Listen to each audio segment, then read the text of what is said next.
All right, get ready to dive into the world of strategic mastermind Robert Greene and his book, 48 Laws of Power. We're dissecting 5 laws today, and let me tell you, these aren't your typical self-improvement tips. This is about understanding the rules of the game, how to see those power dynamics everyone dances around, and maybe even use them to your advantage. We're talking cunning, strategic moves here. So, set the stage for us.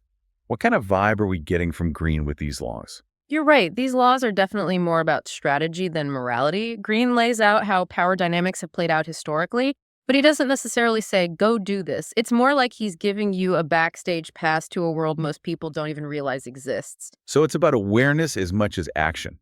Like with Law 21, play a sucker to catch a sucker.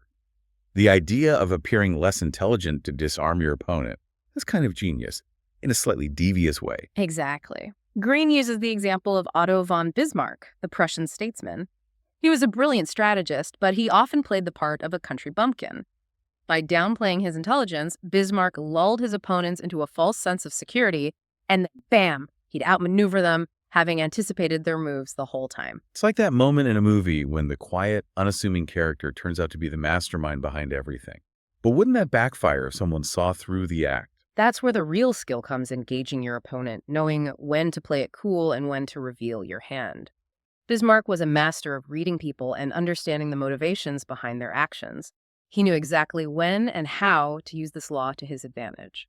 Fascinating. So it's not just about seeming less intelligent. It's about using that perceived weakness to set a trap. Now, Law 22 used the surrender tactic. It sounds almost counterintuitive. How can surrendering ever be a power move? This isn't about waving a white flag and giving up. It's about recognizing that sometimes strategic retreat is the smartest move. Think of King Gujian of Yu in ancient China. He was facing defeat against the state of Wu. Instead of fighting to the bitter end, Gujian chose to surrender and offered himself as a servant to his enemy. That takes some serious guts, to willingly walk into what seems like the lion's den. So he wasn't actually surrendering, he was playing a much deeper game. Exactly. Gujian used his time in servitude to study his enemy, learn their weaknesses, and even sow seeds of discord among their ranks. He spent years patiently building his strategy, and when the opportunity arose, he was ready to strike back. Gujian eventually defeated the king of Wu and restored his own kingdom to its former glory. That's incredible. Talk about turning a perceived defeat into a calculated victory. It shows how power can shift over time, especially when you're playing the long. Okay, let's talk about Law 23, concentrate your forces. This sounds like it could apply to almost anything, not just military strategy. Absolutely. It's about the power of focus. Greene argues that spreading yourself too thin leads to mediocre results.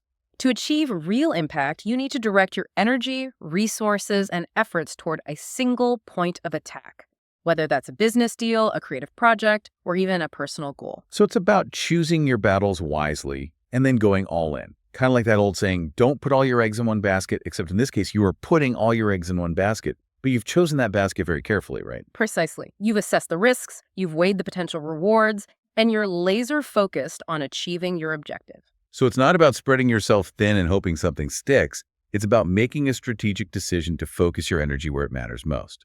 I can definitely relate to the data that there's nothing more satisfying than achieving a goal you've poured your heart and soul into. Okay, on to Law 24. Play the perfect courtier. This one sounds a little more, shall we say, delicate. Think of it as the art of navigating social situations with grace and strategy. In the courts of kings and queens, it wasn't enough to simply be competent. You had to master the subtle dance of influence. You needed to be charming, discreet, and always aware of the unspoken rules of the game. Avoiding any faux pas that could send you tumbling down the social ladder. Yeah. So how does this translate to the modern world? We're not exactly curtsying and bowing anymore. The principles still apply. It's about building rapport, understanding social cues, and using your social intelligence to your advantage. It's about knowing when to speak up, when to hold back, and how to present yourself in a way that inspires trust and admiration, even in a crowded room. So it's less about being a yes man and more about being strategic with your social interactions, making sure you're seen and heard, but in a way that elevates your standing rather than diminishes it. Exactly. Now, speaking of strategic transformation, Law 25, recreate yourself, takes this concept to a whole new level. This one sounds exciting. Tell me more. Think of David Bowie, a master of reinvention. From Ziggy Stardust to the Thin White Duke, he constantly evolved his persona, his music, his entire image. This wasn't just about staying relevant, it was about pushing boundaries, exploring new creative territories, and keeping his audience captivated. He was never content to rest on his laurels, always pushing the envelope. So it's about more than just a makeover. It's about adapting your entire approach, your persona, to the ever-changing world. Precisely. It's about recognizing that stagnation can be deadly, especially in a world that's constantly evolving. By embracing change and being willing to reinvent yourself, you open up a world of possibilities. You get to write your own story, create your own legend. Now, we've talked about some pretty powerful tactics here: appearing less intelligent to outsmart your opponents, surrendering strategically to gain the upper hand, focusing your energy like a laser beam. But with all this talk of manipulation and maneuvering, I have to ask, where is the line? You're touching on a crucial point. These laws are like tools in a toolbox. They can be used for good or for ill. It all depends on the intent and the wielder.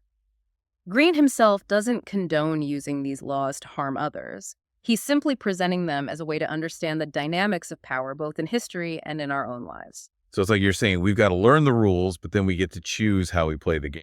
Right, exactly. Knowledge is power, but it's up to each individual to wield that power responsibly. Greene's book isn't a how-to guide for manipulating people. It's more like a mirror reflecting back the often unspoken ways in which power operates. It helps us see those dynamics more clearly, whether we're navigating a boardroom negotiation or even just trying to get our point across in a meeting. It's interesting to think about how these dynamics show up in our everyday lives. Absolutely. It's about recognizing that we're all players in this grand game of power, whether we realize it or not. And the more aware we are of the rules, the more effectively we can navigate those complexities, hopefully for the betterment of ourselves and those around us. Okay, that's a great point to end on. We've covered so much ground today: strategic deception, calculated, surrender the power of focus, social intelligence, and even self-reinvention. Yeah, it's a lot to unpack. And through it all, we've seen how these seemingly disparate concepts are all interconnected, all part of this intricate dance of power that shapes our interactions, our decisions, and ultimately our destinies. It's all connected. It really is. So to bring it all back to our listeners, what's the one key takeaway we want them to remember from this deep dive into Robert Greene's laws of power? That's a good question. I think the biggest thing is awareness. Be aware of the power dynamics at play in your own life. Observe how people interact, how decisions are made, how influence is exerted. Once you start seeing the world through this lens, you'll be amazed at what you discover. And remember, knowledge without action is like a book left unread. So as you move through the world, consider how you can use these insights to achieve your goals, navigate challenges, and maybe even reshape your own narrative. Who knows? You might just surprise yourself. This has been really fascinating. Expert speaker, thanks for joining me. It's been my pleasure. Thanks for having me.